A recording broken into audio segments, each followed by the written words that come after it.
Hello, and welcome to Family Folktales from the Nashville Public Library. I'm Susan Poulter, a librarian at the Main Library. Today's story is The Story of Three Wonderful Beggars, a Serbian story found in Andrew Lang's Violet Fairy Book. There once lived a merchant whose name was Mark, and whom people called Mark the Rich.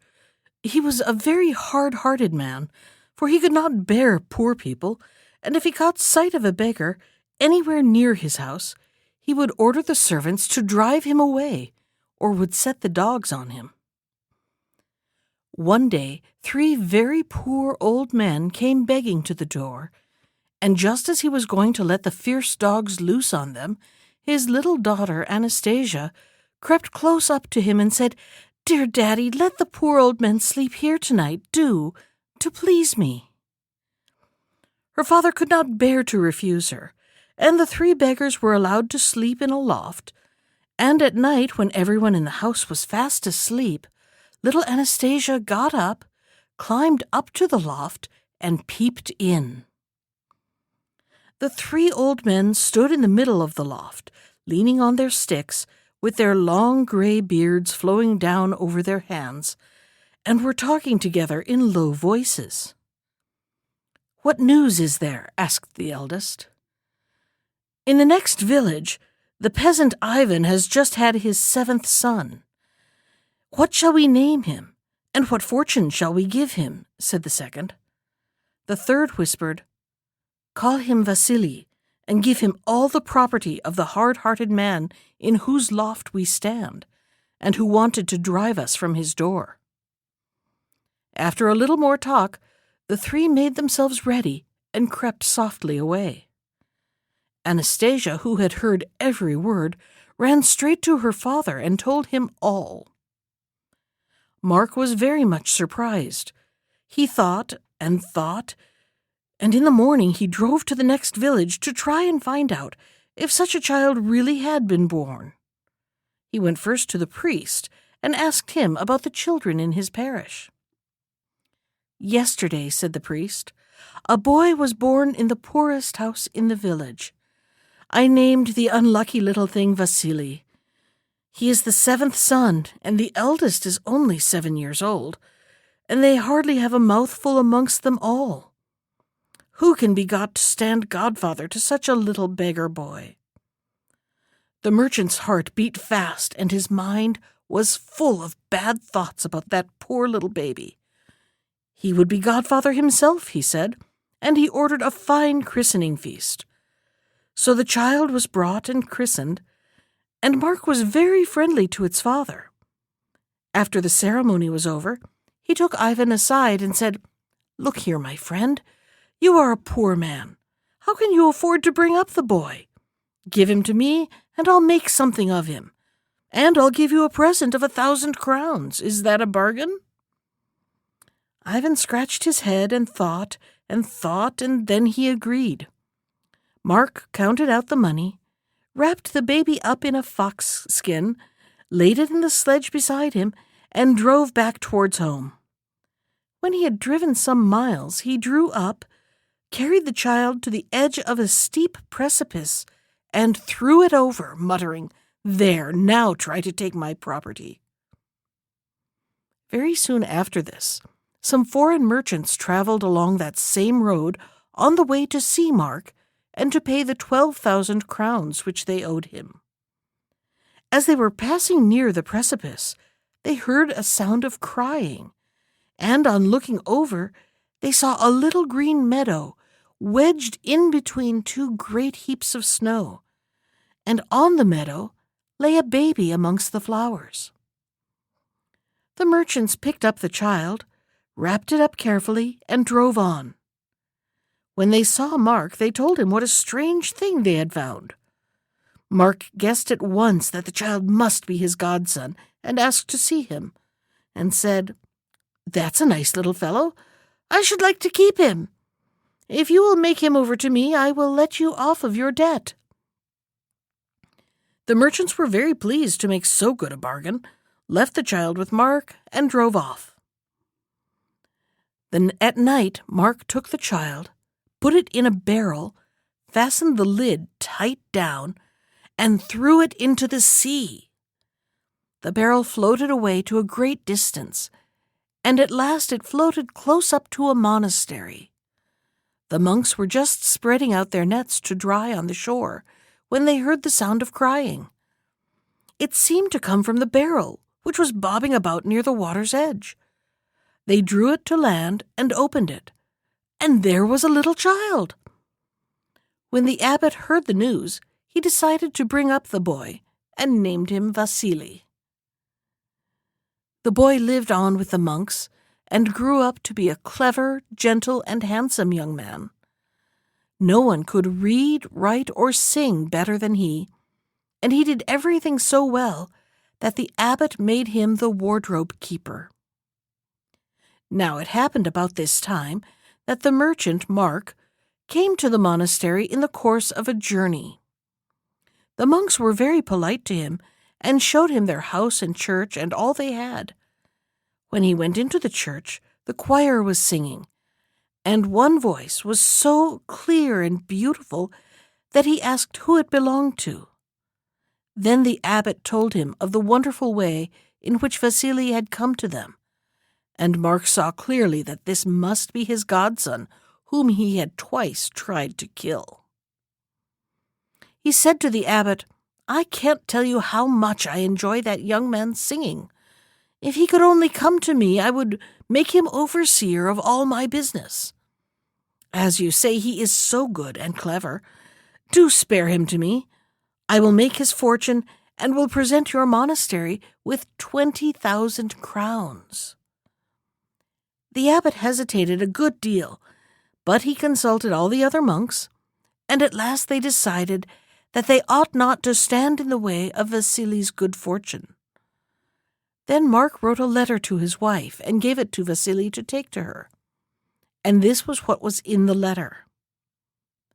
"When the bearer of this arrives, take him into the soap factory, and when you pass near the great boiler, push him in. If you don't obey my orders, I shall be very angry, for this young man is a bad fellow, who is sure to ruin us if he lives." Vasily had a good voyage, and on landing set off on foot for Mark's home. On the way he met 3 beggars who asked him, "Where are you going, Vasily?" "I am going to the house of Mark the merchant, and have a letter for his wife," replied Vasily. "Show us the letter." Vasily handed them the letter. They blew on it and gave it back to him, saying, "Now go and give the letter to Mark's wife. You will not be forsaken." Vasily reached the house and gave the letter. When the mistress read it, she could hardly believe her eyes and called for her daughter. In the letter was written quite plainly, "When you receive this letter, get ready for a wedding, and let the bearer be married next day to my daughter Anastasia. If you don't obey my orders, I shall be very angry." Anastasia saw the bearer of the letter, and he pleased her very much. They dressed Vasily in fine clothes, and next day he was married to Anastasia. In due time, Mark returned from his travels. His wife, daughter, and son-in-law all went out to meet him. When Mark saw Vasily, he flew into a terrible rage with his wife. "How dared you marry my daughter without my consent?" he asked. "I only carried out your orders," said she. "Here is your letter." Mark read it. It certainly was his handwriting, but by no means his wishes. "Well," thought he, "you've escaped me 3 times, but I think I shall get the better of you now." And he waited a month, and was very kind and pleasant to his daughter and her husband. At the end of that time he said to Vasily one day, "I want you to go for me to my friend the Serpent King, in his beautiful country at the world's end. 12 years ago he built a castle on some land of mine. I want you to ask for the rent for those 12 years, and also to find out from him what has become of my 12 ships, which sailed for his country 3 years ago." Vasily dared not disobey. He said goodbye to his young wife, who cried bitterly at parting, hung a bag of biscuits over his shoulders, and set out. I really cannot tell you whether the journey was long or short. As he tramped along, he suddenly heard a voice saying, "Vasily, where are you going?" Vasily looked about him, and seeing no one, called out, "Who spoke to me?" "I did, this old, wide-spreading oak. Tell me where you are going." "I'm going to the Serpent King to receive 12 years' rent from him." "When the time comes, remember me, and ask the king, 'Rotten to the roots, half dead but still green, stands the old oak. Is it to stand much longer on the earth?'" Vasily went on further. He came to a river and got into the ferry boat. The old ferryman asked, "Are you going far, my friend?" "I am going to the Serpent King." "Then think of me and say to the king, 'For 30 years the ferryman has rowed to and fro. Will the tired old man have to row much longer?'" "Very well," said Vasily. "I'll ask him." And he walked on. In time he came to a narrow strait of the sea, and across it lay a great whale, over whose back people had walked and drove as if it had been a bridge or a road. As he stepped on it, the whale said, "Do tell me where you are going." "I am going to the Serpent King." And the whale begged, "Think of me and say to the king, 'The poor whale has been lying 3 years across the strait, and men and horses have nearly trampled his back into his ribs. Is he to lie there much longer?'" "I will remember," said Vasily, and he went on. He walked and walked and walked, till he came to a great green meadow. In the meadow stood a large and splendid castle. Its white marble walls sparkled in the light. The roof was covered with mother-of-pearl, which shone like a rainbow, and the sun glowed like fire on the crystal windows. Vasily walked in and went from one room to another, astonished at all the splendor he saw. When he reached the last room of all, he found a beautiful girl sitting on a bed. As soon as she saw him, she said, "Oh, Vasily, what brings you to this accursed place?" Vasily told her why he had come, and all he had seen and heard on the way. The girl said, "You have not been sent here to collect rents, but for your own destruction, and that the serpent may devour you." She had not time to say more, when the whole castle shook, and a rustling, hissing, groaning sound was heard. The girl quickly pushed Vasily into a chest under the bed, locked it, and whispered, "Listen to what the serpent and I talk about." Then she rose up to receive the Serpent King.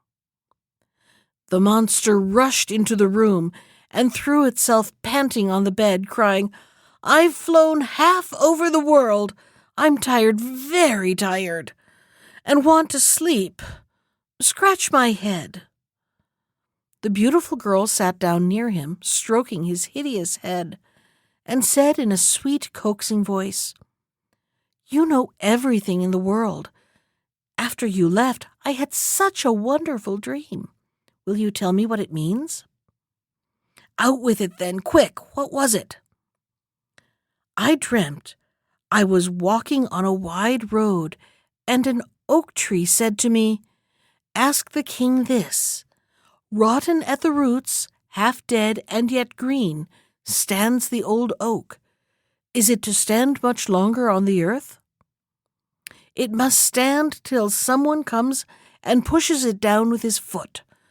Then it will fall, and under its roots will be found more gold and silver than even Mark the Rich has got." Then I dreamt I came to a river, and the old ferryman said to me, For 30 years the ferryman has rowed to and fro. Will the tired old man have to row much longer? That depends on himself. If someone gets into the boat to be ferried across, the old man has only to push the boat off and go his way without looking back. The man in the boat will then have to take his place.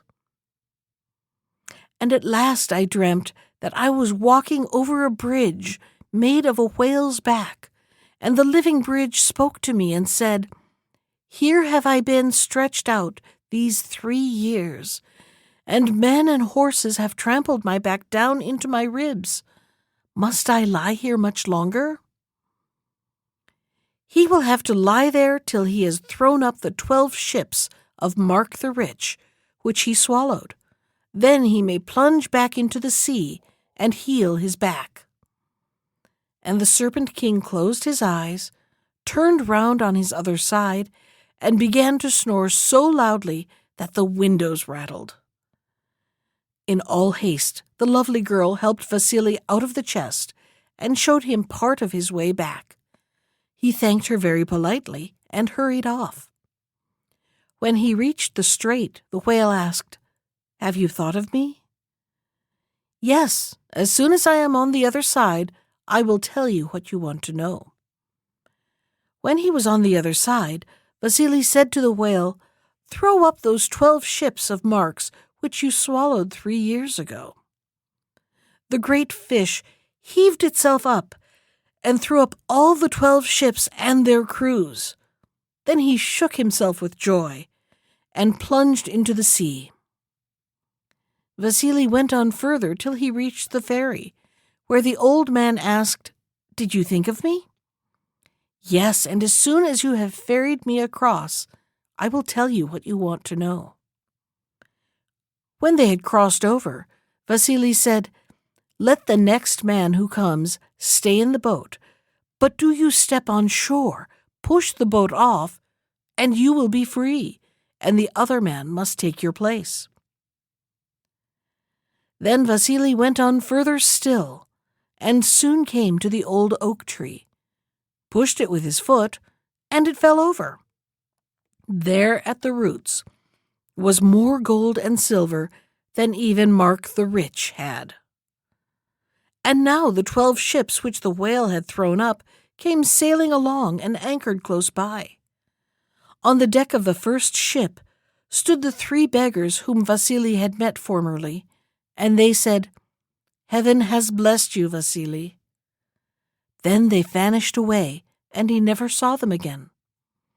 The sailors carried all the gold and silver into the ship, and then they set sail for home with Vasily on board. Mark was more furious than ever.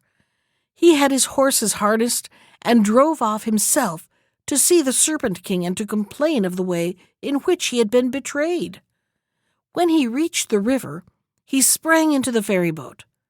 The ferryman, however, did not get in, but pushed the boat off. Vasily led a good and happy life with his dear wife, and his kind mother-in-law lived with them. He helped the poor and fed and clothed the hungry and naked, and all Mark's riches became his. For many years, Mark has been ferrying people across the river. His face is wrinkled, his hair and beard are now snow white, and his eyes are dim, but still he rows on. That was The Story of 3 Wonderful Beggars from Andrew Lang's Violet Fairy Book. Special thanks to Ginger Sands for our theme music. You can find more of Ginger's music at iTunes or on her website at www.gingersands.com. And if you'd like to comment on today's story, send me an email. I can be reached at susan.poulter, that's Poulter, @nashville.gov. Thanks for listening.